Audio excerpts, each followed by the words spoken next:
The night shattered with a boom that wasn't distant or muffled, but a gut-punching thud rattling the floorboards of their modest home. Blinding flashes of sickly green light pulsed against Mia's bedroom window, like a twisted aurora bent on destruction. Then came the screams, Mia's screams, raw and wordless, slicing through the air with a terror that could tear a parent's heart to shreds. Jack was in the kitchen, wrestling with a vegan pancake recipe for Mia's sensitive stomach, when the first blast hit. The spatula clattered to the floor, flour exploding around him like a ghost. His nerves screamed, danger saw. Years of dissecting bomb patterns, of knowing the cruel math of explosions, snapped into focus. This wasn't a tire popping or a power line snapping. This was close. Too close. Saw Mia. Saw. Her name was a plea, a curse, as he bolted down the hall, heart hammering.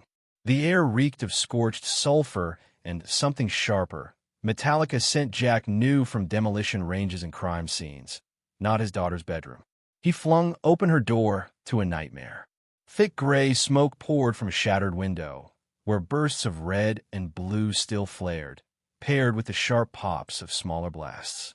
Mia, his 9-year-old, was a trembling heap on her bed, hands clamped over her ears, rocking in a frozen panic. Her eyes, usually so sharp and curious despite her quiet nature, stared blankly, lost in horrors only she could see. Soot streaked her pale cheek, and her stuffed panda, Patches, lay singed on the floor. Through the chaos, a voice cut in from outside, sharp and dripping with malice. Maybe that'll shake up the little weirdo. Teach her to act normal for once. Margaret Hensley, head of the Willow Creek Homeowners Association. Her words landed like a blade in Jack's mind as he threw himself over Mia, shielding her, his eyes darting for threats secondary to VYC's anything. The window frame was blackened, glass cracked in starbursts. Spent firework casings littered the carpet, some still smoldering near Mia's curtains. One larger shell had detonated inside, its shrapnel embedded in the wall. "It's okay, Mia Bear," Jack whispered, forcing calm into his voice, stroking her hair. "Daddy's here." Her trembling body felt like a trapped sparrow as he scooped her up. The father in him roared with fury, but the other part, Senior Explosives Analyst Jack Thompson of the Willow Creek PD Bomb Unit, was already working, cataloging the scene. This wasn't a prank. This was a felony assault with explosives. Jack and Mia's life in Willow Creek had been a fragile haven. After a bitter divorce from Mia's mother, who never accepted Mia's unique needs, Jack won full custody. He picked this sleepy suburb for its calm, hoping it would soothe Mia's rare condition extreme sensitivity VY tied to sound and light, paired with social anxiety that often left her mute around strangers. She wasn't broken, just wired differently, her senses cranked to 11. Her silence wasn't coldness. It was Sir VY Val in a world too loud, too bright. Jack's job was intense, defusing bombs or piecing together blast scenes, but he kept it vague with neighbors, saying he handled hazardous materials to shield Mia from worry. At home, he was her anchor, reading her subtle cues, building a sanctuary with blackout curtains and soft routines. Margaret Hensley had been a thorn in their peace since becoming HOA president 6 months ago. She saw Willow Creek as her kingdom, not a community, and despised anything that didn't fit her VY Shaun of VY brand. Jack and Mia, with their quiet lives, became her targets. It started with snide remarks. "Such a pity Mia doesn't play with the other kids, Mr. Thompson. Socializing's so important." Or, "We missed you at the block party." Community spirit matters.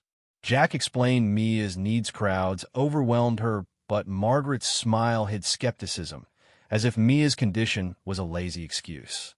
Tensions escalated during the HOA's Beautification Day, a mandatory flower planting event. Mia's pollen allergies and scent-sensitive VY ties kept her inside. Jack offered alternatives litter cleanup, a donation, but Margaret scoffed publicly. "Hiding her away won't help, Mr. Thompson. A mask would do." She slapped him with a fine for neglecting community aesthetics, which Jack fought, citing its discriminatory nonsense. From then, Margaret marked them as outsiders, her harassment growing darker. She nitpicked their mailbox's paint, called Mia's sensory garden full of herbs and gentle chimes an unapproved modification, and griped about the gloomy blackout curtains despite their medical necessity. Her cruelty peaked when she targeted Mia's therapy rabbit, Tinker. Claiming fake HOA rules about exotic pets, Margaret demanded Tinker's removal, even threatening animal control.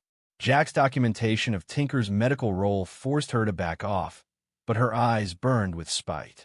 The 4th of July block party brought another clash. Knowing the noise and fireworks would torment Mia, Jack opted for a quiet night in. Margaret called him unpatriotic in front of neighbors, sneering, maybe if Mia had normal experiences, she wouldn't be so odd. That night, loud firecrackers landed in their driveway, making Mia flinch. Jack suspected Margaret, but lacked proof. Now, this attack crossed every line.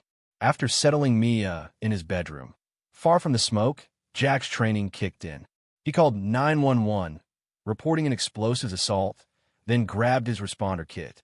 The room stank of black powder and perchlorotechnical marks of commercial-grade fireworks, not backyard sparklers. Shattered glass and scorch marks told a story of deliberate aim.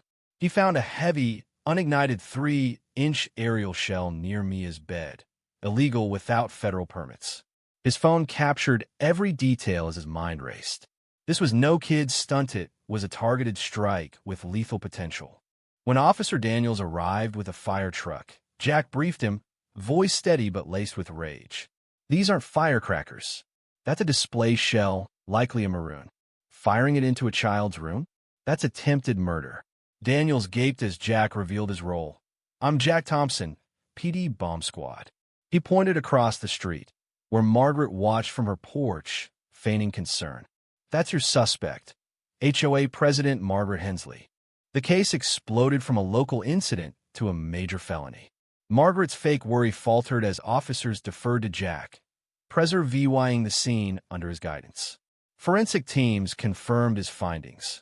Modified fireworks, some with enhanced charges, aimed to maximize destruction. Neighbors reported seeing Margaret launch the devices, her cruel words about Mia echoing in their statements.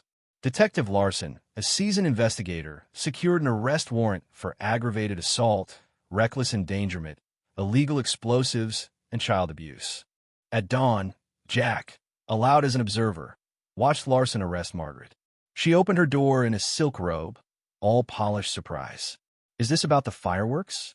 Such a shame, parental neglect with pyrotechnics. Larson shut her down, listing the charges. Margaret's mask cracked, her voice rising. This is a lie. That man's abusing his power. His kid's a freak who doesn't belong. Jack stepped forward, voice cold. You fired 1.3G display shells, modified for impact, into my daughter's room. The force could have leveled a house. That's not a prank, it's attempted murder. Her defiance crumbled, the weight of her actions sinking in. Margaret's trial was a spectacle. Jack's testimony, backed by forensic evidence and Mia's heartbreaking impact statement, read by her therapist, crushed the defense's claims of a harmless prank.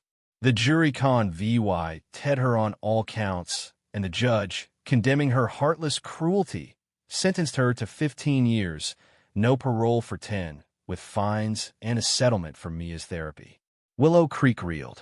The HOA, shamed, ousted Margaret, issued apologies and vowed inclusivity, adding sensory-friendly park equipment and diversity training. Neighbors, once swayed by Margaret's venom, rallied around Jack and Mia with fundraisers and support. Mia's recovery was slow. Her room, rebuilt with soundproofing and safety glass, took months to feel safe again. Nightmares plagued her, and her mutism deepened, but small wins emerged. She spoke a full sentence, drew a hopeful picture. Jack, taking leave, poured himself into her healing, finding purpose in advocacy for disabled kids. Willow Creek transformed, its new HOA fostering unity over conformity. One crisp fall evening, a year later, Jack and Mia sat on their porch swing. Mia hummed softly, tracing patterns on his arm, her eyes bright. "Daddy, the stars are pretty," she whispered, fear gone from her voice. The scars lingered, but they weren't the story anymore. Love, resilience, and a community reborn defined them now. What do you think? Did Margaret deserve her fate? Or was she just a misguided bully pushed too far? Should Jack have confronted her sooner? Or was his restraint heroic? How far would you go to protect your family from a neighbor's wrath? Drop your thoughts below. Hit like if this story gripped you, and subscribe for more tales that'll keep you on edge.